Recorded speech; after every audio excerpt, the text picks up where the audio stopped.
अस्सलाम वालेकुम, मेरा नाम नदीम मेमन है और अक्सरियत बचपन से मैंने एक लाइन हमेशा लोगों की मुझे सुना है, वो ये है, ले लिया होता तो अच्छा होता। तो इसी प्रॉब्लम का सॉल्यूशन निकालने के लिए हमने फ्रॉम मुमरा दिल शिलफाड़ा करके बहुत सारी प्रॉपर्टीज आपके लाई है और स्पेशलिटी हमारी ये है कि हम सहूलत पर घर देने के लिए कोशिश करते हैं लोगों को। हमारी प्रॉपर्टी जो है वो रेडी टू मूव भी है, अंडर कंस्ट्रक्शन भी है।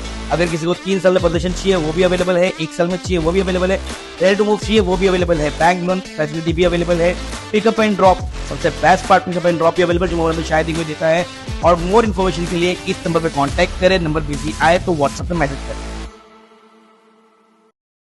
देश में मुसलमानों की आबादी 20 से 25 करोड़, वक्फ अमेंडमेंट बिल के विरोध में मगर जेपीसी तक पहुंचे सिर्फ 60 लाख मेल। कैसे लड़ेगा मुसलमान, देखिए वक्फ मुद्दे पर हिंदू संगठनों ने कैसे लगाया है जोर।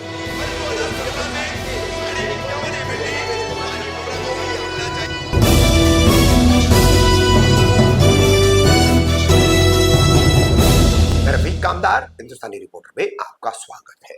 देश के लोकसभा चुनाव के बाद एनडीए सरकार का भाजपा के नेतृत्व में और इंडिया अलायंस के मजबूत विपक्ष बनने के बाद पहला सत्र हुआ और इस सत्र में अल्पसंख्यक मंत्री किरण रिजिजू जी ने एक बिल लाया वक्फ बोर्ड में संशोधन करने का। लगभग 40 संशोधन इसमें प्रस्तावित किए गए थे, यानी 40 अमेंडमेंट्स जो है वक्फ एक्ट 1995 में किए जाएंगे, जिसमें कई घातक और वक्फ बोर्ड की अहमियत खत्म करने वाले और ये जो दान की भी मुसलमानों की संपत्ति है उनके अपने धार्मिक और फलाही उद्देश्यों से जो की गई है उसका महत्व खत्म हो जाएगा, उसका धार्मिक महत्व खत्म हो जाएगा अगर ये 40 संशोधन पास हो जाते हैं। तो विपक्ष के कड़े विरोध के बाद पहली बार ऐसा हुआ कि प्रधानमंत्री नरेंद्र मोदी के नेतृत्व वाली सरकार को कोई बिल जो है वो जेपीसी के पास भेजना पड़ा। अब इस पर जेपीसी बनाई गई, कांग्रेस छोड़ बीजेपी में जा चुके उत्तर प्रदेश के सांसद जगदम्बिका पाल, इनकी अध्यक्षता में ये जेपीसी बनाई गई है, ज्वाइंट पार्लियामेंट्री कमेटी। इस ज्वाइंट पार्लियामेंट कमेटी की पहली मीटिंग हुई। पहली मीटिंग में जितने भी विपक्षी सांसद थे उन्होंने जमकर कई सवाल खड़े किए।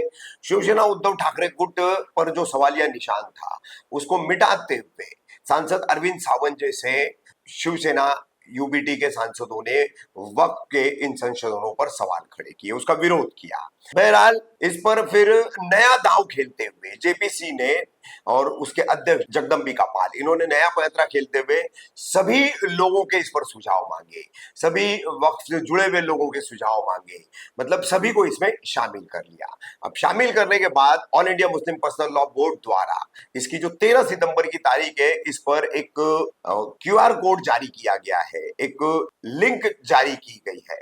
इन दोनों में अगर आप इसे क्यूआर कोड के जरिए या फिर इस लिंक के जरिए इसे ओपन करेंगे तो सीधा जेपीसी को आपका मेल जाएगा इन संशोधनों के खिलाफ जो वक्फ बोर्ड एक्ट में किए जाने वाले 40 संशोधन। हिंदू समाज के व्यक्ति की भी इसमें शमूलियत है और प्रशासक की जगह जो है, सीईओ की जगह सीधा सीधा कलेक्टर को इसमें मुख्य अधिकारी बनाया गया है। और किसी को अगर कोई शंका है किसी प्रॉपर्टी को लेकर के जो वक्फ के अधीन है तो उस पर भी अलग अलग उसमें प्रावधान किए गए। तो काफी ये नुकसानदेह है। जो भारत में सबसे बड़ी तीसरी मिल्कियत है, जमीन है, वक्फ बोर्ड के पास है, अब उनको कैसे हथिया जाए, तो उसके लिए ये सारा खेल रचा जा रहा है। विपक्ष का भी ये खुला आरोप है। ऐसे में all India Muslim personal law board ने ये जो क्यूआर कोड और जो लिंक जारी किए, तो इस पर अब तक हम ये जो खबर बना रहे थे, आप तक पहुंचा रहे थे, तो अब तक इस पर सिर्फ 60 लाख मेल पहुंचने की जानकारी मिली है। देश में मुसलमानों की आबादी 20 से 25 करोड़ कहलाई जाती है। अगर जनगणना के हिसाब से यानी सेंसस के हिसाब से हम उसको देखेंगे तो वो 16-17 करोड़ के आसपास है, लेकिन आज लगभग 1 दशक से ज्यादा का भी समय हो गया है, जनगणना हुई नहीं है, सेंसस हुआ नहीं है, तो ये आबादी आराम से 20 करोड़ के ऊपर जा सकती है। तो 20 से 25 करोड़ के बीच मुसलमानों की आबादी होने के बावजूद मेल सिर्फ 60 लाख। तो क्या वक्फ बोर्ड की लड़ाई मुसलमान जीतेगा या हारेगा? कई आम मुसलमानों को वक्फ बोर्ड की बारीकियां, उसका पूरा लेखा जोखा या पूरा उसका काम करने का तरीका या वक्फ बोर्ड होता क्या है यह अमूमन पता नहीं है। लेकिन आप जानकारी लेते लेते कहीं देर न हो जाए और ट्रेन कहीं छूट न जाए, ऐसा मामला हो जाएगा। 13 सितंबर तक की तारीख है और फिर हम वो क्यूआर कोड आपको दिखा रहे हैं, आप उसे डाउनलोड भी कर सकते हैं, वो लिंक भी हम आपको दे रहे हैं, वो भी आप डाउनलोड कर सकते हैं। दोनों के जरिए ये all India Muslim personal law board द्वारा दी गई लिंक है और उसी का दिया हुआ ये QR कोड है। इसके जरिए ज्वाइंट पार्लियामेंट्री कमेटी को आप अपना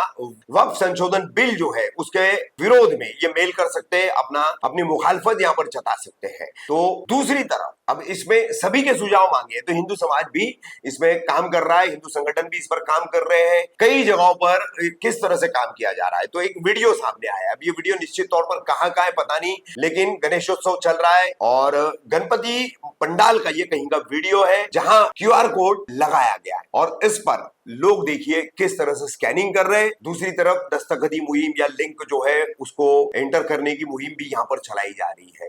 ये वीडियो देखिए, इससे आप अंदाजा लगा सकते हैं। और भी कई तरीके अपनाए जा रहे हैं, सोशल मीडिया के जरिए पिटिशंस बनाए गए हैं JPC को भेजने के लिए, हिंदू संगठनों द्वारा उस पर भी काम किया जा रहा है। तो ये उसकी एक झांकी है। अब एक तरफ इस तरह से काम चल रहा है, दूसरी तरफ जो है किस तरह से काम चल रहा है ये समझना होगा और अपनी जिम्मेदारी को निभाना होगा।